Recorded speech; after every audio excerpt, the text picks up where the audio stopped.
Hi everybody, Dan Illman here with the DRF Bets Race of the Day for Sunday, March the 11th. We'll go to Anita for race number 8 and we'll go down the hill at about 6.5 furlongs. It's the Sensational Star Stakes. A reminder, if you sign up for a new DRF Bets account, you'll immediately access a $150 sign-up bonus. Just go to drf.com/join, use the promo code TV150. Here's the field of downhill sprinters, Calbreds at that. It is a full field. It is a fascinating betting race, and you can access free formula or past performances for this race on the Race of the Day event page at drf.com. Download them and handicap along with me. I'll take the field in post position order, beginning with the number 1, Tribal Storm. Tribal Storm has won on turf, but he's done most of his damage on a synthetic surface, pulling off a 20-1 upset most recently in the Lost in the Fog Stakes, going 6 furlongs over the Tapeta surface. He ran down a very talented synthetic sprinter in Well-Abled that day. The 87 Beyer speed figure still a little bit light for Tribal Storm. He'll get a good pace setup, you would think, in the Sensational Star with several speedsters entered,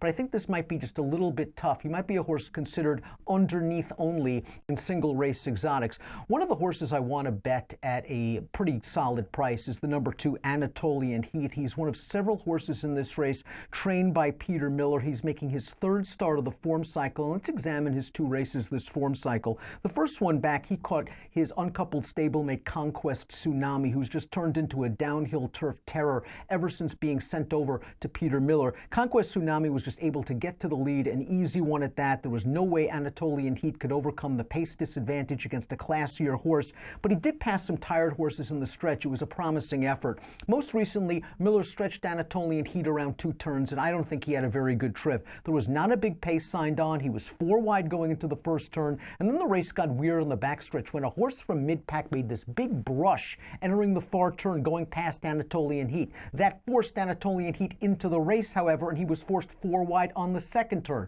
Despite losing all that ground, he ended up with the lead at the top of the stretch, and he battled on gamely to finish second behind a solid horse in Colonist. I like him turning back to 6.5 furlongs. He is going to get a good pace to attack. I think Anatolian Heat is coming into this race the right way, and he's going to be a big price. The 3 is Jimmy Bouncer. Jimmy Bouncer finished 4th in the Clocker's Corner Stakes last time out, and I don't think he really had a clean trip. He was bounced around in tight and shuffled back all the way to last on the turn. The problem was he didn't really do much running while clear. While I didn't expect him to win after all that turn trouble, I expected him to run a little bit late, and it looked like he was drifting in and hanging back to his left lead in the final stages. Maybe he needed his race, his first start of the year, but this is a horse that I think is a little bit more effective at slightly shorter distances, sort of the 5 furlong Delmar horse than a classic down the hill type. The key to this race is the number 4, Masochistic. He is the big name. We take a look at the Timeform US pace projector. It's no surprise that Masochistic, the number 4, is out there on the lead. He is a speedster. The red bar indicates the Timeform US believes that the pace will be fast.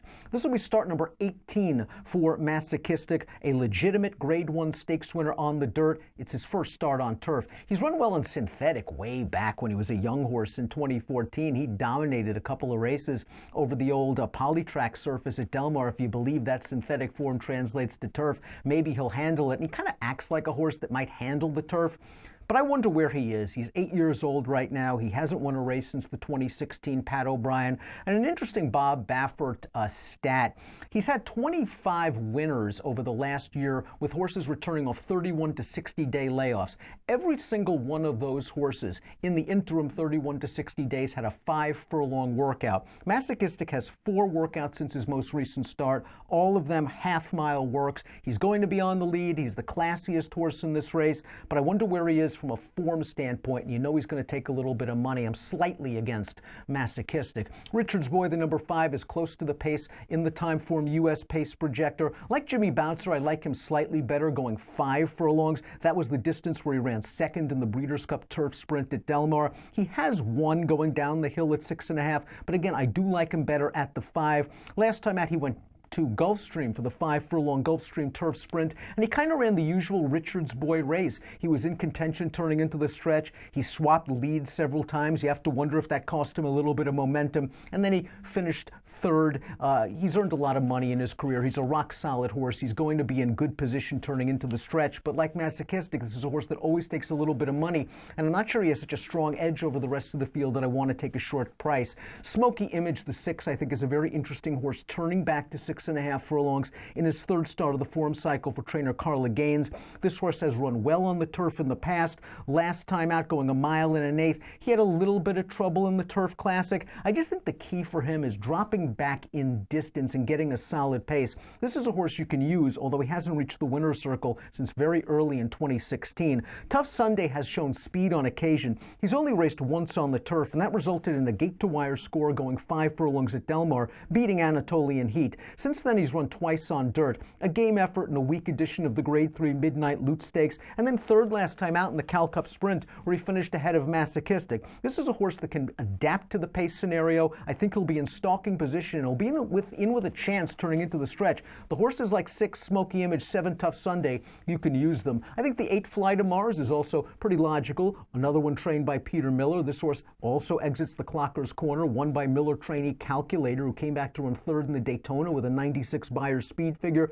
Fly to Mars was down inside, pocketed turning into the stretch. He had a little bit of traffic. Once he extricated himself, he was running late and galloped out well. He has found himself and paired up Beyer tops in his last 2 races. I wouldn't be surprised at all if the 8 Fly to Mars gets back to the winner's circle. The 9 Chief Hosa shows speed. He is stepping up in class in his third start back. This is a horse the Beyer speed figures are going the right way, but he's going to have to deal with a horse like Masochistic, arguably a classier and faster horse in the early stages of the race. Chief Hosa, he might have to perform a new trick, and that's rake from off the pace and finish. The 10B Squared, I think, is a perfect example of just a horse really wants to sprint down the hill. He finally got an opportunity in the California Flag last year at Santa Anita. He pulled off a 7-1 upset over Richards Boy.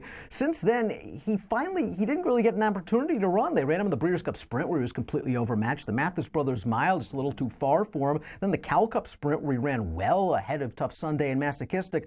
But wasn't last time the time, getting back into a non-winners of 2 other, then going down the hill, and he was in prime position as the odds-on favorite turning into the stretch. He looked very, very uncomfortable, switching to his left lead, then switching back to his right, and it looked like he had every chance to win. He just couldn't do it in a bunched-up finish. I was disappointed with B Squared's performance, although on his best day, he can certainly get it done. Solid Wager seems more like a dirt horse. He's 0 for 3 lifetime on turf. He ran in the Sensational Star in 2016 and basically trailed throughout. I just don't think turf is his game. We take a look at my top pick in the Sensational Star. It'll be really interesting to see what Masochistic does in his turf debut, expected to go right to the front. I want to take a price, though. I think the 2 Anatolian Heat had a tough trip last time out. He had no pace to run at. He was 4 wide around both turns. He still ended up with the lead, and he battled gamely to finish second. He has winning experience going down the hill, and he'll be a good price for Peter Miller. I'll go 2-5-4-8 in the Sensational Star Stakes. Again, if you're playing from home, no better place than with DRF bets. $150 sign-up bonus. DRF.com/join is where you need to go. Promo code TV150.